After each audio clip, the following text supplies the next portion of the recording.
and welcome to episode four, I think, of the Starfish Diaries. I'm a little bit out of whack. We missed the last episode, which was meant to be 2 weeks ago. Every other Monday, this goes up. We talk about our first ever feature film that we're doing independently, which is called Starfish. I'm the writer-director, Al. This is my friend. I am the co-producer, and when we get into production, I'll AD, and I am Nathan Hertz. Hertz! Is that how you say it? No, I didn't realize. that's not how I say it. So apologize. We missed the last episode, but we're going to make up for it because, to be honest, things were all over the place. So we're going to do one this week. We're going to do one next week. We're going to do one the week after. So you're going to get 3 in a row, as if, you know, it wasn't boring enough just twice a month. 1 or 3 times this month. So, Nate, how you doing, buddy? Pretty good. How are you? Yeah. Yeah? Yeah. It's been...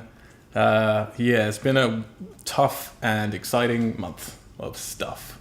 Mm-hmm. Where are we now? So we are June. We're in June. We're June still? It's June 21st? 21st. Yeah. June 21st. All right.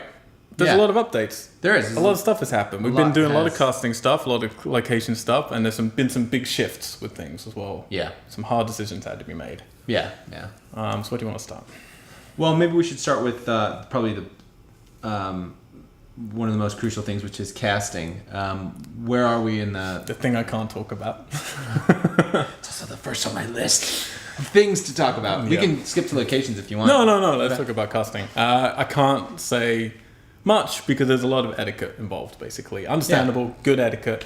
And it's frustrating. There's a lot of exciting and a lot of frustrating things I want to talk about with it. I don't know if we'll ever really get to because you have to keep that stuff behind closed doors because for all the right reasons, you know. Yeah.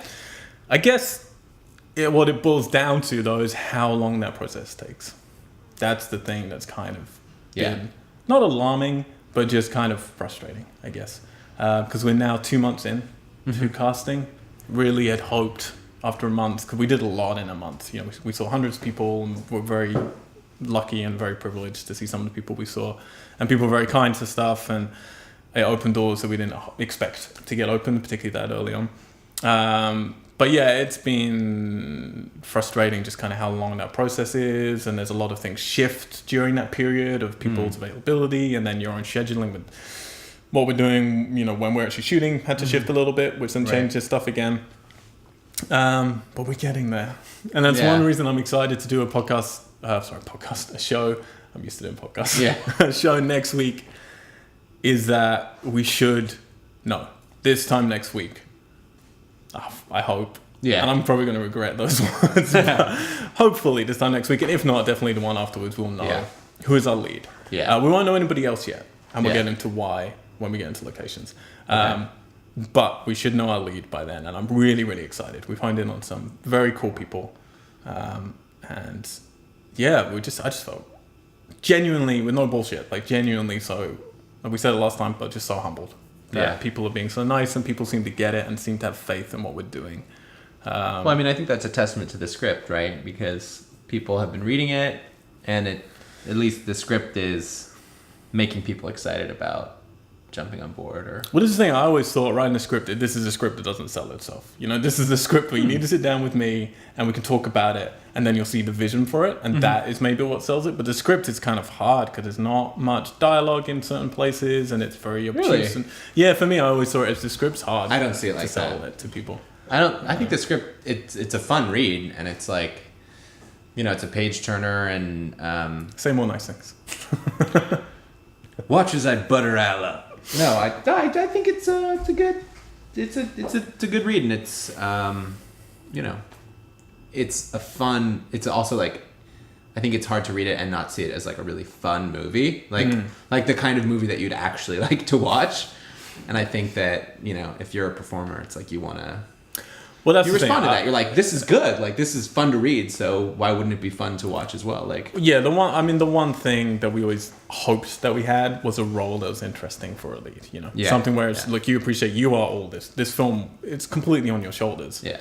And you get to show off really a lot of different things you can do. Yeah. And it's hopefully it's fun, and a lot of people have also keyed into the kind of the grief in it and the stuff that's going on internally with the character, and see that as hopefully two sides of a coin that we can, you know, nail when we're shooting, hopefully. Cool, so man. that it's fun, but means something at the same time. Right. So yeah, sadly can't say any more. There's so much to say about casting right now, but can't say anything else. So let's move give on to us a week or locations. This is probably the biggest shift that we've made. I think, as we mentioned before, we were really looking into South Dakota as our primary shooting locations, but not anymore. I'm Not just admiring anymore. your shoes. I like your shoelaces. my shoelaces are disintegrating. They do that, don't they? They do. It really frustrates me. And expendable. when one does disintegrate, you know you're just meant to buy new shoelaces. I never tend to do that. I just get new shoes. Yeah, me too. What's that about? Wasteful Western Wasteful culture. Western That's what it's about. Yeah, so we realized it wasn't working in South Dakota quite how we wanted it to.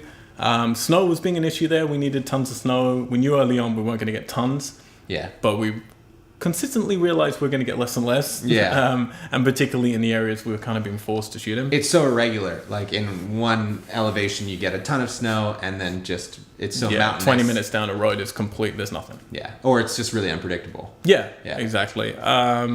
And It was also expensive. Like it was a big expense to travel, right? Like, yeah, because you're kind of 3 days out, so it's quite a lot to get people there and back again. And then we were looking into locations there with the team out there, and we just weren't getting back what we wanted. We Right. weren't getting enough options for what we wanted, which was really just made it, well, I don't see how we can do this. You know, we've got too many things we're kind of Right. fighting against. And yeah, something I don't know if we mentioned it before, but right to work states was a big thing for us Right. at the beginning of this film. So we knew we only had the budget that we had.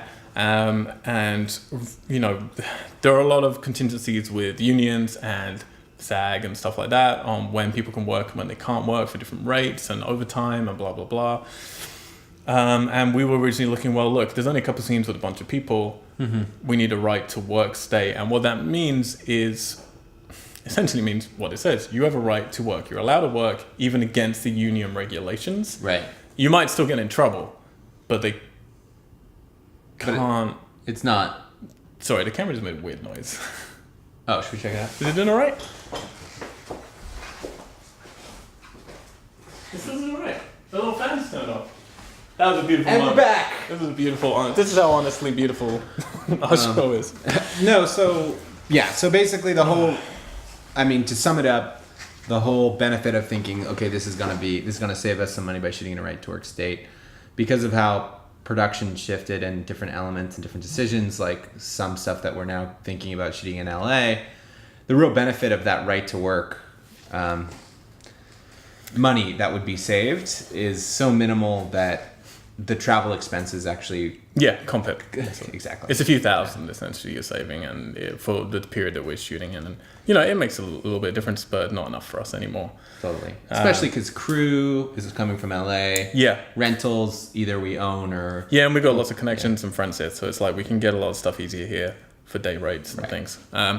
So it became pretty clear, but it's a big shift because it means that now, in terms of scouting, which we'll start doing in July... Yeah, so what that meant is it opened everything up to us again, which Yeah. was a bit daunting for a few days in terms of, okay, let's reset the table. Let's look again at all our options to be sure, do we want to be in South Dakota or not? We can now look at right to work states, which includes California, includes Colorado and places like that.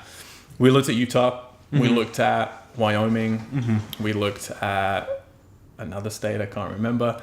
And really ended up hemming into Colorado because it's I know it well. I've got contacts there. There's a lot of film companies there as well, so it's better for scouting and hires. And there's just a ton of snow. You're talking about the difference here is in November, December. Because here's the thing, what we were shooting in South Dakota could have a record amount of snowfall. They get the most amount of snowfall in March and April. Right. And I'm talking 4 times more than they get in November, December. Crazy. So in November, December, they might be at 5 to 6 inches in I South see. Dakota. In Colorado, November, December, the places we're looking, you're talking 20 to 30 inches. It's crazy. And that's what we need for this film. So then it became very clear, okay. And there's so many towns and old mining towns, which is kind of the style we want. So we've already, or I say we, but the production team has already reached out and we've already started pre-scouting, right, through different production companies out in Colorado? We're at that right now. So we've done our own thing. We found our own places, key towns we like. I've reached out to a couple of my own personal contacts there who just have lived there their whole lives in terms of how easy do you think it would be to shoot in this town or this town or, whatever. How nice is your mayor? Yeah. And now we're just, my assistant Alison, she's making up a huge list of stuff as we speak, hopefully, of the places, with production companies. Cool. There's about 30 I know on the list right now, which is a lot more than South Dakota had. Yeah. So then we'll start reaching out to them and try and get some people. We've got basically 2 weeks, and then on July the 6th, we start driving out there.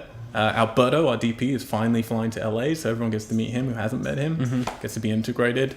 Then we start driving out. We go over to Provo, that kind of area, going to get a few wide shots of things that we need. So production begins. Technically, filming begins. But we had to cancel because of all this, because of how long it's taken with casting, because of change in location. We ended up making the decision to cancel our summer shoot and push that into winter. It was only about 5 days, to be honest. And it didn't matter when it was shot. And of course, because we're shooting in LA, which is like year-round summer, it's not going to be an issue. No, absolutely. Yeah. Well, to be honest, we were shooting it really, and I'll be honest with this thing. We're shooting it for two reasons. We're shooting it, one, because the wheels are turning. Yeah. And we're like, well, we're all doing this. It's good. Let's just get going with it. It's great. Kind of three reasons. Another reason was then we wanted to have some stuff cut so that we could reflect on that and build from that. It helps us with post time as well. And then the last reason was, honestly, I was like, well, if we're casting right now, I want to work with the actor right now. I want to get some rapport going with the actor so then we can continue building about it together for the next few months, even if it's remotely through email or whatever. Exactly. Or something. And when we realized, well, casting's going to take a little bit longer, I was like, well, I don't want to rush casting just for the sake of a shoot we don't really need to be doing right now. Especially for the lead role. Yeah. But does this mean that we're going to be in we're going to have an even crazier post-production schedule, do you think? It does. So, Hannah, all right, let me just quickly finish then. 2 weeks' time, the 6th, we drive out. We'll go to Colorado. We've got 2 weeks to try and get locations to a good place of some people already scouting out there for us. Yeah. And then we're there for just under 2 weeks to actually lock it in and try and tech scout as much as we can. There'll still probably be one or two we haven't managed to do. But really, the key locations we should have. Yeah. So we're tight with that. That means we really need, like you said, to use a military term, boots on the ground in Colorado. You're an Army boy. To get the ball moving on there, because it's just like very little time, like 10 days. It is very little time. It's a plentiful amount of time, but it's not a copious amount of time. Yeah. Particularly if we have people helping beforehand to prep it. We'll be good. Yeah. And then from there, me and Alberto go back to Europe, and we'll be continuing pre-production there for a couple of months. All right. Before returning to LA, so we'll be leaving it in your capable hands, Naldo. And so the Starfish Diaries are just going to be me. Yeah, mostly silent, just... Yeah, reading a book or something. Yeah. I'll read some T.S. Eliot poems about cats. Cool. What else we got? What are we talking about? Oh, so you just mentioned the post. Yeah. That affects the post massively. So that's the one big sacrifice that was that conversation was... Because we were already under a pretty tight post-production schedule for some festivals that we're trying to make. We knew we wanted to be done by March. So we were trying originally to shoot a bunch in summer, do the post, then do a bunch in November, December, and then have like 2-3 more months to finish our post, which was doable if we'd shot a load in summer. Now, it's very tough. Yes. Very tough. There's a lot you can actually, if you're smart about it, there's a lot you can prep with effects work. So there's a lot of models you can create beforehand, designs you can build beforehand, templates you can build beforehand. There's a lot you can't in effects, depending on what type you're doing. There's editing I'm not worried about. I know I can edit quick with the editor I'm going to use, and I know that won't be a problem. Okay. Sound design, though, takes a while. And it's really just sound effects, but you also can't, like for festivals, depending on which festivals, you can also submit working prints, Yeah. And that can work in your favor and against you, I feel, because if your film doesn't look great, then it's working against you. If your film looks great, but there are bits missing, then it kind of works for you because they just fill in those bits. Right. Well, I already like what I can see. Presumably it's only going to get better, not worse. Yes. And I know some of my favorite films did very well at festivals by submitting their working print and going from there. So we have to have a bunch of meetings to kind of figure out what that next step is, but we don't want to miss that gap for sure. Like we don't want to have to then wait another year before submitting to festivals. Totally. That's not going to happen. At the moment, our post bracket is we're still going to aim for March. but we're definitely done by June or Okay. at the end of May. Cool. All right, so What else you want to talk about, Nate? how are we with storyboarding? I know you've been sketching a lot yourself, right? And Yeah, because we were doing the summer thing originally and I hadn't found the storyboard artist I really loved, I was just doing it myself, which I've been doing. I've done a bunch of the summer stuff. Now we have a bit more time.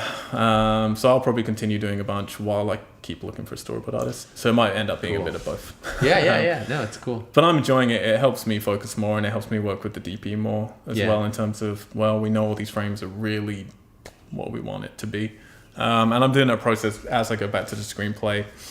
The benefit of all this extra time is obviously you raise your game more, and the benefit of us being lucky enough to meet some cool people interested in this project now is you elevate yourself to higher expectations of, okay, I really want this to be, Hell yeah. I mean, I always wanted this to be, incredible. You always want to make something, that's one of someone's favorite thing. Yeah. That's always the thing. Yeah. But you kind of realize, some important people or people I admire or whatever might watch this. I want to make sure this is really fucking cool. For sure, man. For sure. So it's great. It's been a good chance to go back into it objectively and tear some bits out and not be too precious.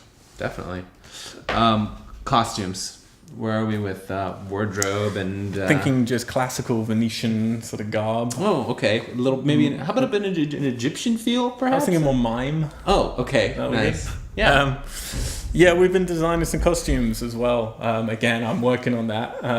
And then we have some other people who are kind of pulling then stuff from online, and then we'll give it all to our costume person to go and find it all. But we don't really have design too much with this. It's very natural clothing. Yeah. There's just a couple. I mean, I have very particular looks, Yeah. but there's nothing that really needs to be built or anything. We've got one thing, which I'm not going to spoil now, which Okay. is central to the end of the film for a look, which I'm excited about. And that'll be us getting someone to make it. But Okay.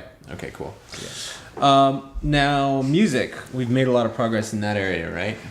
we're in the process of. I hope we're making progress. So music, and this is going to key into our last point that we want to talk about, but music is really important to me when I'm writing a story. And this whole film, it's about this mixtape that could save the world, and the songs are really important that I've picked for it. A lot of them are bands that I know or are defunct by now, or really small, and bands that I love, really passionately love. So a lot of them, some I know are going to be fine with us using the music, others we're hoping. But there's one or two in particular, very much in particular, that I'm not allowed to say exactly which track it is, but that we need for the film. And those are important decisions to make when you're on a low budget, production. Yeah. It's how important is each facet of the film, what takes priority. And for me, honestly, like there's so many elements you can pull back on. Like you can have no lighting. You could have a very small crew. You could have the director is also the DP. Like we're not doing that, but there's all these things you could do. For me, like that production value comes from is your actor good, and is your soundtrack good. Like that really is for me. Like you can have a beautiful film and then the score is shit and it just feels tacky. Yeah. Super annoying. So it's a lot of production value for me with sound, and music is something I'm so passionate about that. Yeah, we have to get this track. Yeah. So we have a sound supervisor right now who's contacted, I know the publishing, has contacted the record company. Cool. Who's trying to get our rights for it. But they want to know then stuff of, well, who's your lead? And what pedigree we're talking about. And normally the better your pedigree, the more expensive they're going to then make it. Even though they know, your production budget is small. Yeah. And if you have this pedigree, you're probably spending a bunch of your production project to get that person. Yeah. But then going to go, but because you have this person, we don't care how much money you got. Yeah. We're going to charge even more money to use our track. Rather than thinking, well, this person's in it, so people might see this movie. We should give you a track a little bit cheaper. Yeah. Because then we're going to get more, people will listen to our music more and go and buy it and stuff. Yeah. It's dumb. Tricky. But we got to get that track. Cool, man. Well, that's exciting stuff. So yeah, I want to then talk about the end, which is now. The end? This is the end. No, I don't want to talk about the end. Oh boy. I want to talk about at the end of this show. Okay. And that's what's happening right now. Okay, so we're at the end. We're at the tailgate section. Okay.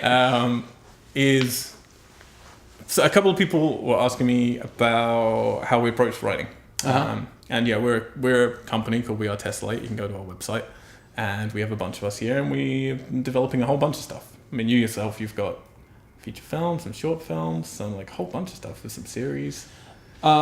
Yeah, I mean, I'm working on a lot of different things. Look at the panic just sets into you as soon as I ask you about your creative endeavors. We're not talking about me here, Al. We're talking about you. No, yeah, I've done some writing. It's not the bulk of my experience isn't writing, but. So I mean, you got a lot of projects on the go right now. You're working with different people and with yourself, and and pretty much everyone in our company has written a bunch of stuff, or is currently writing stuff, or has worked with other people from a directing point of view. And yeah, people are like, everyone writes stuff in a different way, and I just had a couple of people were asking, they wanted to know, not necessarily about how I came up with Starfish. Well, I'm curious about that actually, because you seem to have written it really fast, right? Yeah. So, I mean, I think I mentioned a bit about how I came up with Starfish in the first one, and I'll talk more about that definitely later on. It's a somber thing, so I don't want to do that right now. Yeah. But I could talk about, I just want to talk about how I like to write a screenplay. Yeah. And maybe a little bit how you like to write something as well. Okay. So do you want to lead? Because I've been talking a lot. Yeah, I mean, my favorite way to start writing something is by reading something. I have an appetite for short stories and for mystery novels and for poetry. And I often read things and I'm like, how is this not a film, or how is this not a short film, or there's so much great material out there. And then moving from there, if you take something and you think like, okay, I'm adapting this idea, oftentimes you're just trying to like replicate, which often for me doesn't work. So I like to read something and then maybe read it many times, focus in on what the idea is, and then just start writing and improvising sort of like while I meditate on that idea, and hope that something that I came up with in some way, it's tuning into the same thing that resonated with me when I read that particular piece of material. Basically stealing is what I So all good art. Yeah. So reappropriation. Yeah, for the first short film I did, my dad had written this poem based on a conversation that we had, and my dad, he's a writer and he's also a psychoanalyst, so we started talking about one of his patients. I guess I shouldn't say that. So much. This really explains everything I needed to know about you. So I started talking about a friend, and he said, that's interesting, I have a patient that's going through the same thing. And then he wrote this weird poem, and then I adapted that poem and I sort of riffed on it and adapted it into a short film. But I also have a really good writing partner, and we're developing a pilot right now. And I also have a friend who's gone through this crazy story, so I'm going to go and record him. And I don't know. So you really like to stem stuff from something quite tangible and then build upon that? Yeah, I do. It's like my background is in acting, so and I particularly always was like really interested in improvisation. So the thing about improv for me is like, if you can start with something, some idea, some like thing to meditate on, you can then let your imagination go and you can build on that. Mm-hmm. So that's how I write. And I usually write really sporadically. I'll write, I can't sit and write for 8 hours in a day. Like I can write for 2 hours, not write for 3 days, come back, write for 4 hours. I need to constantly be coming back to it. And does it work better for you if you set, a regime of like, every day I just do this amount, or this particular day I'm doing this, or do you just kind of have to wait until inspiration hits? Or? Well, it might. It's like my schedule's so crazy that like, unless inspiration hits, like I'm not gonna sit down to work. Mm-hmm. So like I'm like motivated. Like if I'm motivated to write, I'll make time in my schedule and I'll write. But I don't treat it like a job. Right. Okay. Yeah. Which maybe I should. And I think that's a weakness in my writing. Is like I don't just give myself space. Yeah.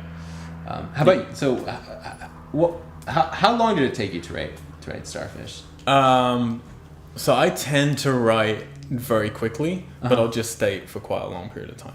So I'll be thinking about things sometimes for years and years and years, And I might draw pictures and stuff like that. Sometimes weirdly I'll write a tune or something that is like a melody that I think would be the score or the mood, because I always tend to approach from a musical point with film.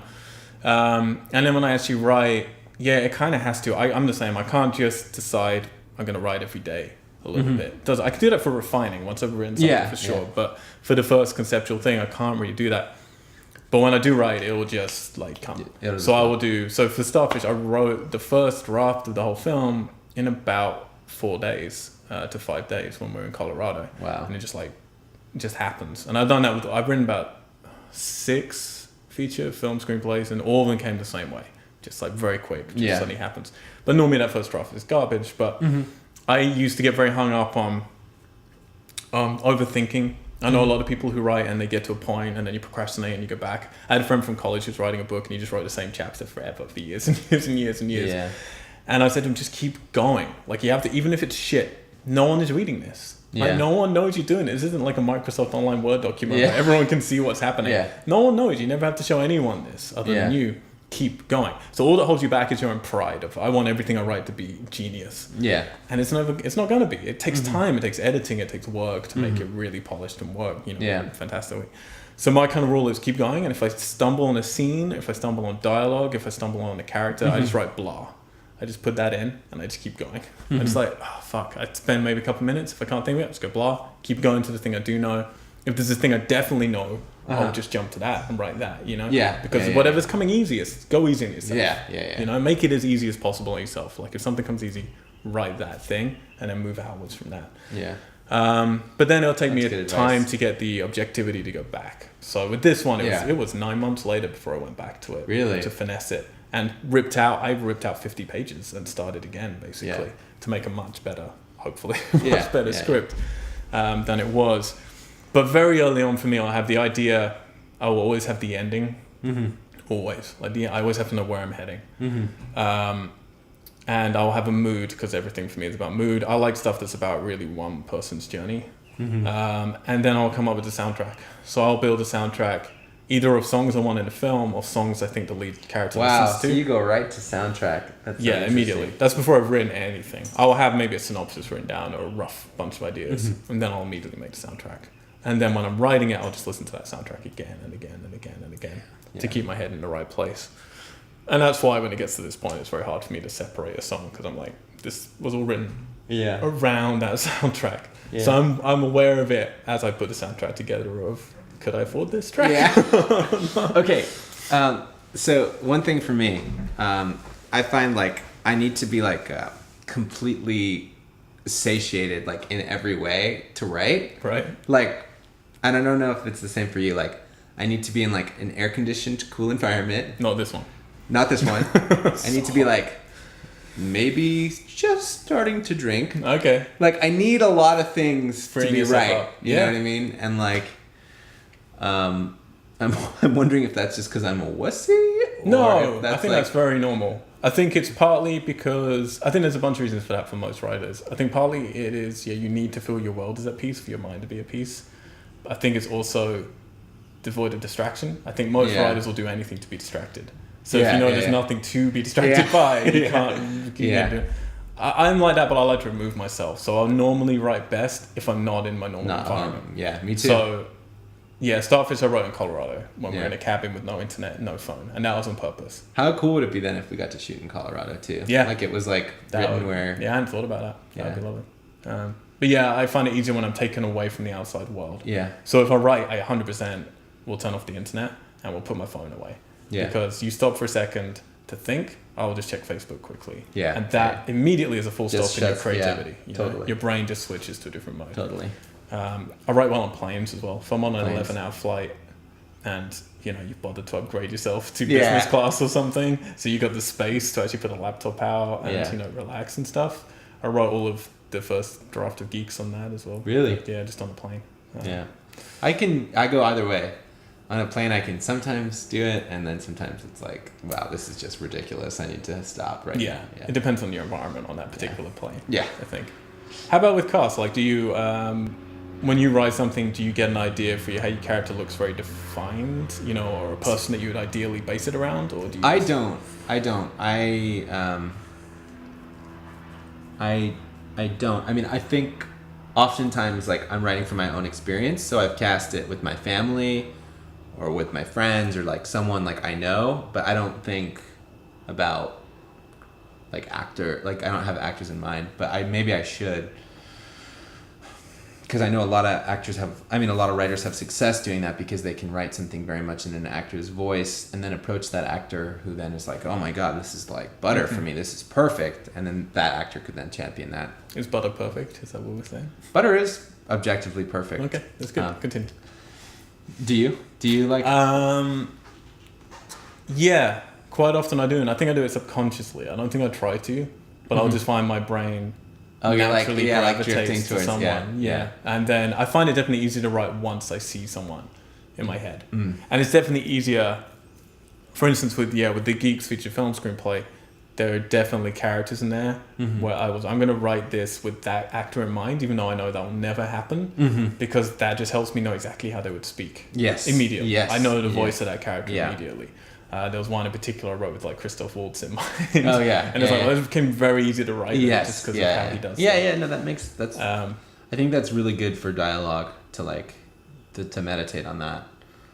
Or else you're just generalizing the person by their sort of category. You're like, okay, this person is like this, so they might say that in that way. So I'll just write that in, as opposed to really getting more specific. Yeah. Well, they're my other two things that I definitely do. I'll write a huge back history on the lead character, at least the lead character, potentially the others. For instance, with Starfish, the lead character and the sort of sub-character, we have pages on them from when they were born, of kind of every year of their life, what musical taste they had, what films they liked, when they drifted in and out of peer groups and stuff like that. So you know where they came from. So when they come to making a decision, you know how they would act. Yeah. And it's kind of easy with this one because Aubrey, the lead character, is me, basically. So I just kind of just thought back on my life. Yeah. But for other stuff, I'll still do that. And then I tend to then, when you get the actor, go back to that, rip it apart, reformat it to fit with what they envision with the character as well, let them in. I think it's very important to let the actor add to that and change that. And then dialogue is something that's really... I think, and this is a golden rule, almost all writing classes will tell you, but you'll have the arrogance of having an idea and thinking, I'll remember that for when I write. You will not remember that for when you write. No. You have to write it down. And so whenever I'm sitting somewhere, you have an idea, no matter how small it seems, or dialogue, like you have an interesting conversation with a friend, or you overhear it at a restaurant, you fucking write it down straight away. Totally. I'm writing this thing about, we're writing a pilot now, and it's sort of about motherhood, and we made a short film kind of as a proof of concept or whatever, and I was at a cafe with a friend, and there was like this crying baby, and like the whole restaurant like sort of turned against the baby in this like crazy way, and the mom, who then like rushed out. And then I was sitting in this restaurant, like everyone cooled off, it got all like mellow, and then the mom came back in and the baby was peaceful, and then the baby started crying again, and everyone was just like, oh, like everyone like just like erupted in the restaurant. So I was having a meeting with someone, and I was like, just stop. And then I was like, shut up. It's like, like I've got to get this down before like you have to, because you think, oh cool, I remember these little bits. You won't. No, I guarantee no one remembers. Nobody does. I've never met anyone, and everyone thinks they do. Yeah. And do you have ideas at night and like have to get up? And, like, oh dude, me too. Yeah.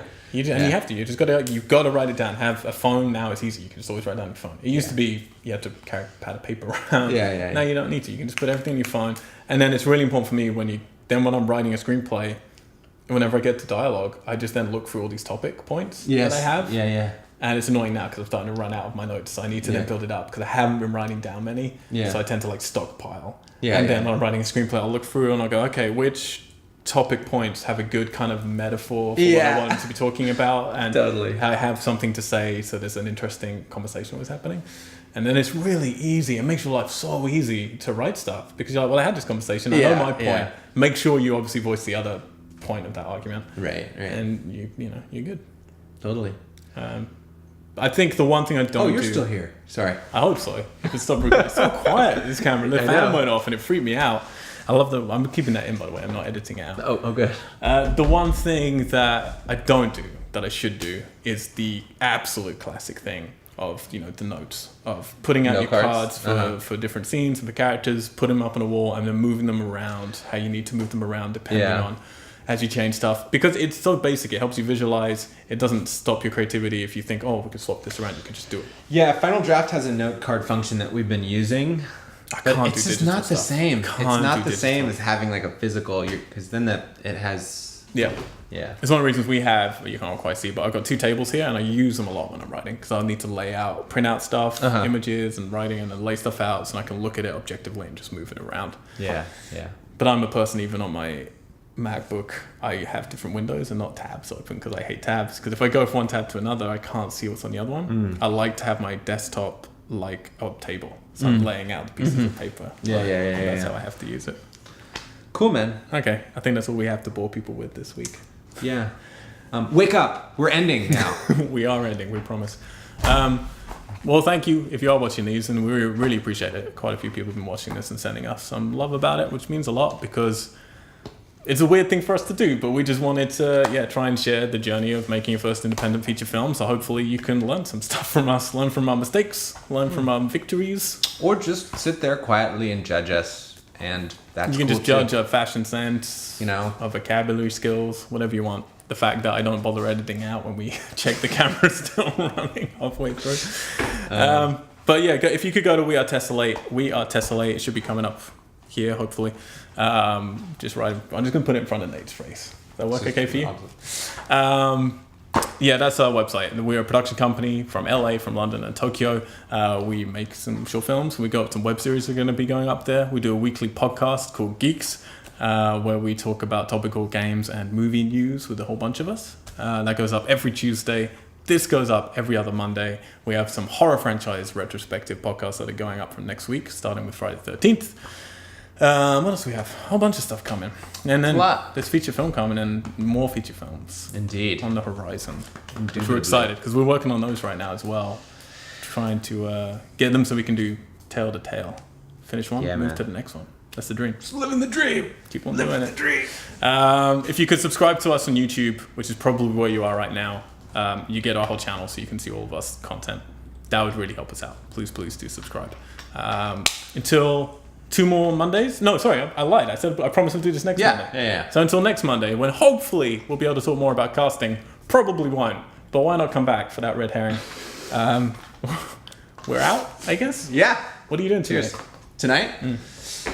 I am helping Melissa's family with the whole Duarte thing. Yeah. I'm going to go and see The Conjuring and Finding Dory in a double bill. Oh, I feel that's a nice... Dude. I hope you liked The Conjuring. I liked it. You did? Yeah.